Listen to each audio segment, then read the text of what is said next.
Hey guys, all right, today the update's going to be pretty short. They've got the radio blasting inside, so I'm going to take a tour in there, but you won't be able to hear me talk. I'm going to put some music over it. And then I want to show you today on the brick. All right, so keep in mind, they've got to do about 4 feet of brick, and then they've got to let that dry and cure, and then they'll finish up the remainder of the house. They may even do another 4-foot stage and then stop and then finish it up. The reason they have to do it is that mortar, when it's wet, this stuff with all the weight that, 8 or 10 or 12 foot of brick would be pressing down on the mortar at the very bottom would squish out and it wouldn't properly seat. When you see these spaces, these are expansion joints, that's going to be filled with mortar caulk. That's normal. And then you see there's a missing brick, they'll put one in and then they'll have a hole, and that's called a weep hole. That's where moisture, if it gets behind the brick, so it's possible that when it rains, some of the rain can get on this side of the dry line and then on the inside of the brick because there's an air gap or a hollow space. Let me show you what I'm talking about. I gotta get over here. So did you see that gap? So that gap is why they call it a brick facade. It's actually, the brick stands up freestanding and does not touch the dry line. The little metal clips you see all over the place, they bend those to use as a guide to keep the brick spaced. So there's an air space between the dry line and the bricks, what I'm trying to say.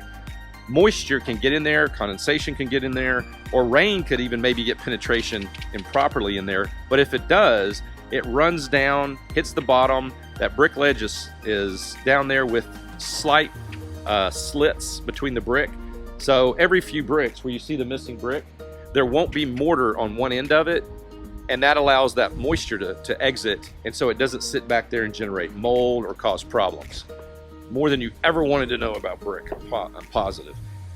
It's a very good thing. It is a very tried and true and tested technique. Works wonderfully.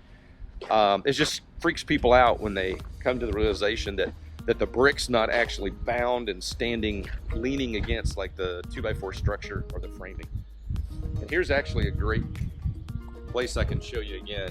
See how you've got this moisture gap? And let's see, yep, see there's where the metal's bent. So hopefully that makes sense. All right, guys, we're gonna go walk around in there and see how the drywall's coming. So do you remember last time I told you they were putting up the drywall and we could see the screws and the nails?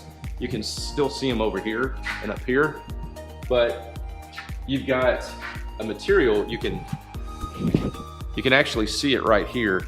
It's not properly finished.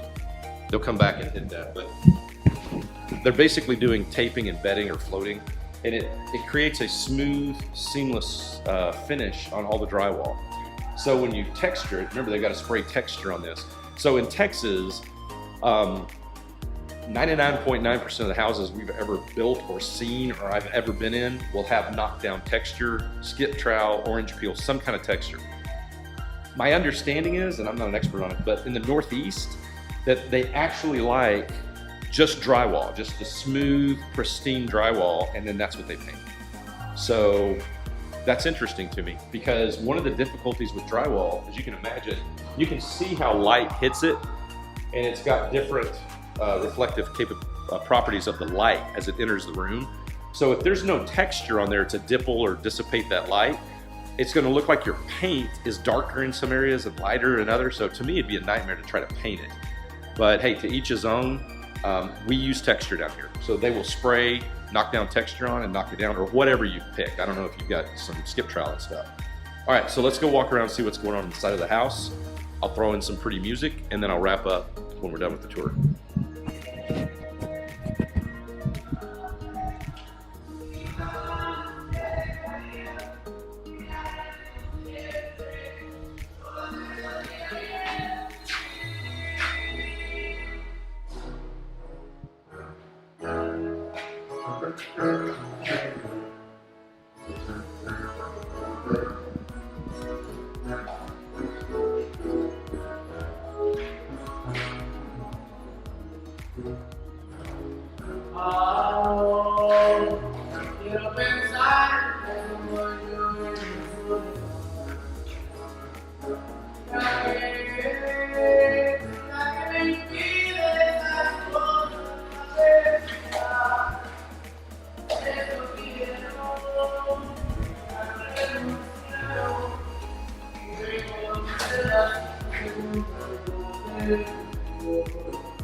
All right, guys, so one of the guys kindly turned down the music for me so I could talk to you a little bit.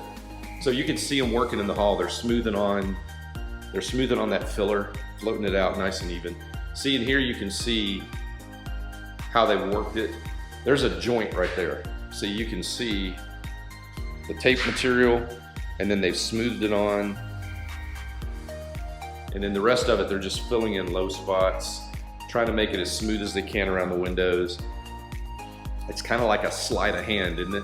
It's kind of like amazing how you can take something that's got these kind of openings, you know, just big gaps and stuff, and then you can make it look like a pristine surface. And remember, they're not finished yet. You're just in the middle of the process.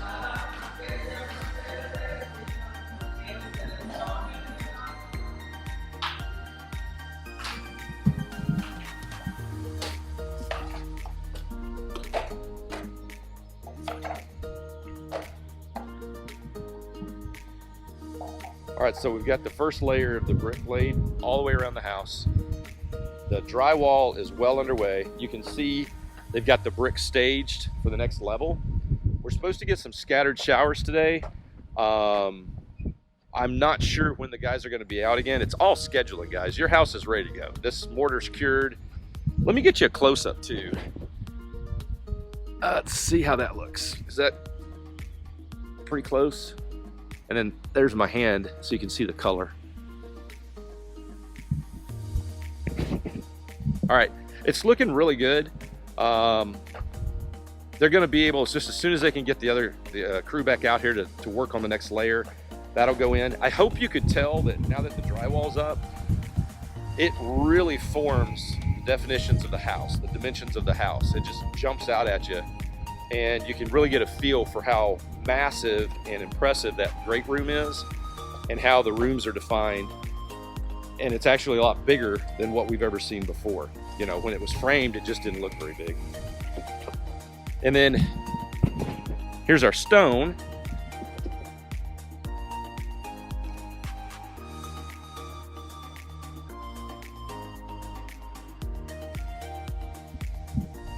It's coming along great. I know that you guys always want it to move faster, and a lot of times I'm stuck in a mud pit, and a lot of times the crews want it to move a little slower because they're so booked and so backed up right now at this time of the year. We are really in the active building season. It's a great time to be building because the weather's still great. We get these rain showers to cool it off. Remember, those guys work inside in there. There's no air conditioning, there's no heating. There's not even a fan. And could you imagine doing that in August when it's 105 out here? They actually have to be told to stop working because, you know, think what you want, but those guys work harder than anybody I've ever met in all facets of construction. Guys doing construction work in rough environments, and they work hard. And they're doing a wonderful job for you. It's looking great. Super excited.